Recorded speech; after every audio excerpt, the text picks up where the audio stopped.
Please be seated.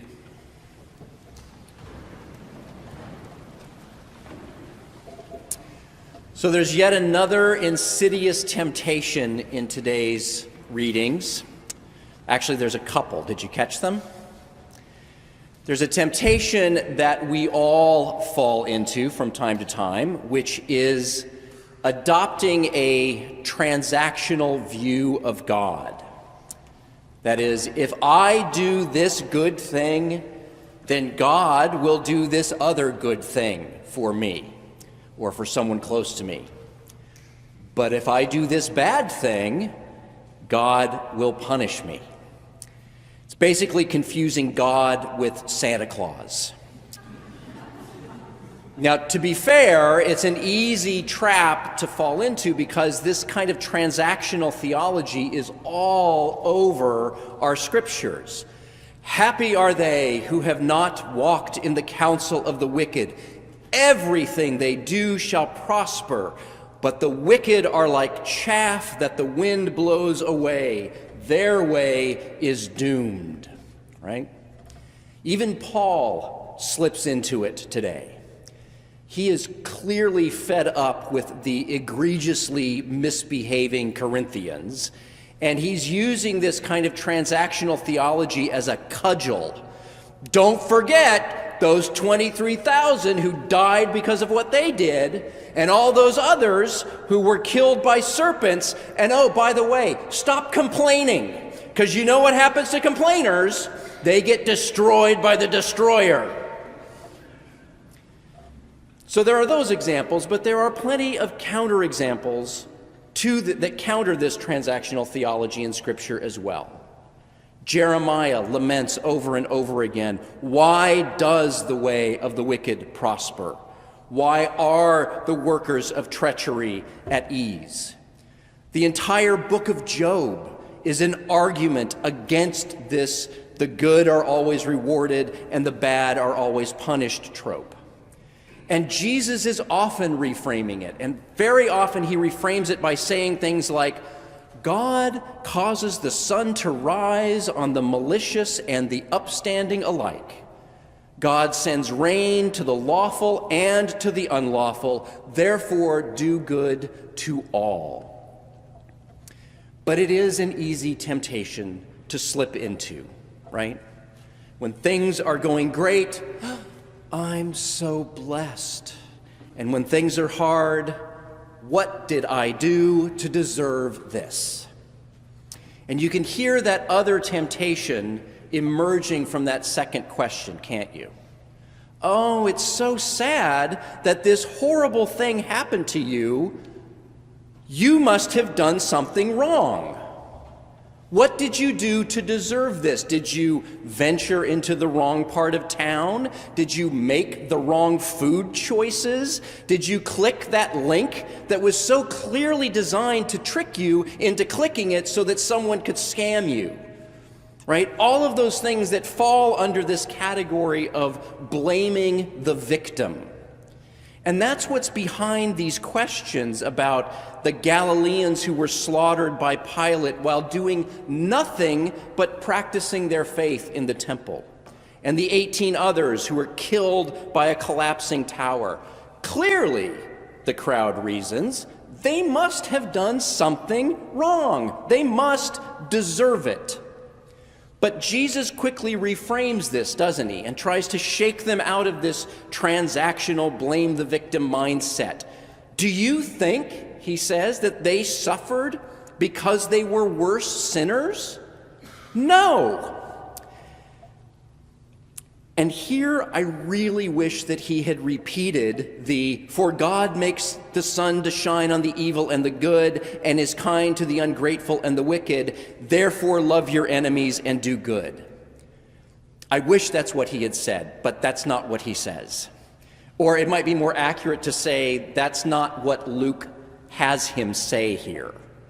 Because like Paul with the Corinthians, Luke here really wants people to change their ways. And so instead of being a check on bad transactional theology, Luke turns this into a warning about repenting before time runs out. So these two temptations, viewing God as Santa Claus, engaging in victim blaming, they're often lurking in and around our encounters with Scripture, and they are clearly on display today. But that's not what I wanted to preach about. I actually want to talk about this parable, which is unique to Luke, because I think that if we look at it with our eyes and our ears and our imaginations wide open, and not make it only about tick-tock, time is running out, people, I think if we open it up, it can help our Lenten reflections instead of becoming a distraction for us. Because Lent is a time of reflection, and it's a time of reflection that ideally should lead to repentance. And remember, repentance means to change your heart, to change your mind, to get a new conscience, to get a new operating system. So let's open this parable up in a way that might actually lead to a new consciousness and not just a repeat of transactional theology. And to do this, I suggest that the question that you take into prayer with you this week is this: which character in this parable are you? Are you the owner or the gardener, or are you the fig tree? And maybe we can get even more imaginative and ask, what parts of you are these characters?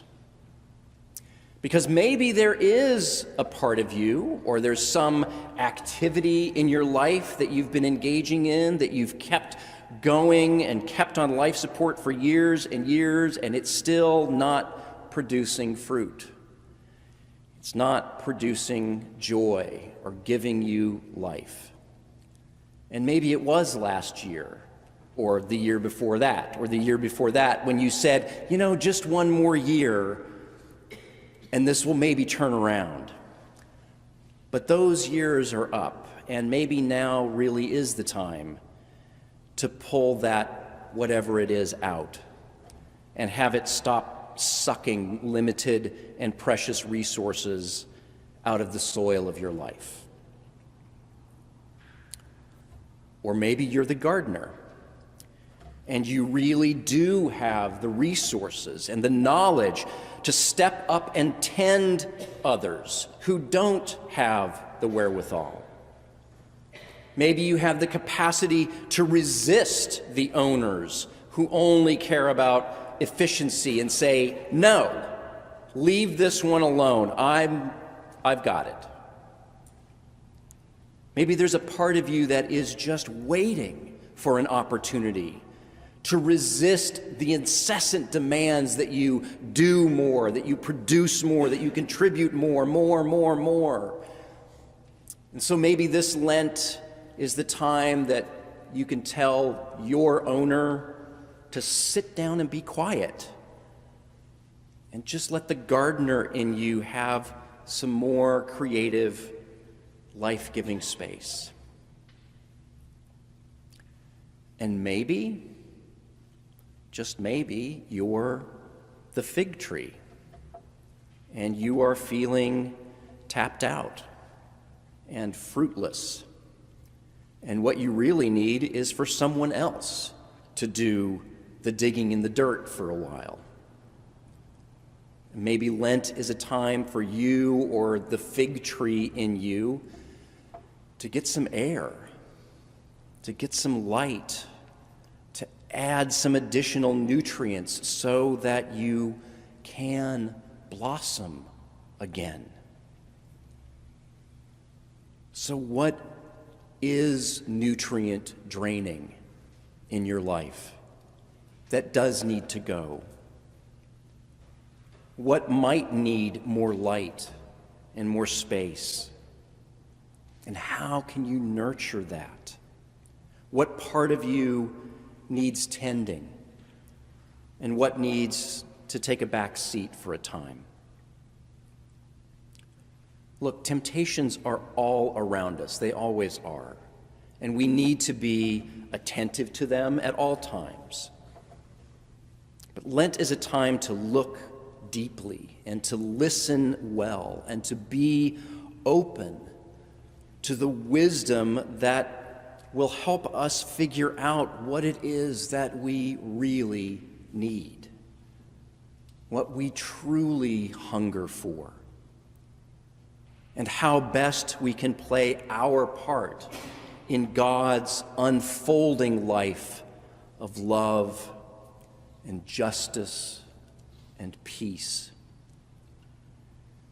Because remember, God makes the sun to shine and the rain to fall on good and bad alike. So let's not be tempted to always be finding and assigning blame. Because God loves all of these characters, the owner and the gardener and the fig tree. And instead, let's be open and attentive and watching for God at work in the world. And let's be creative and committed to helping one another fully contribute to God's vision for all of creation. Amen.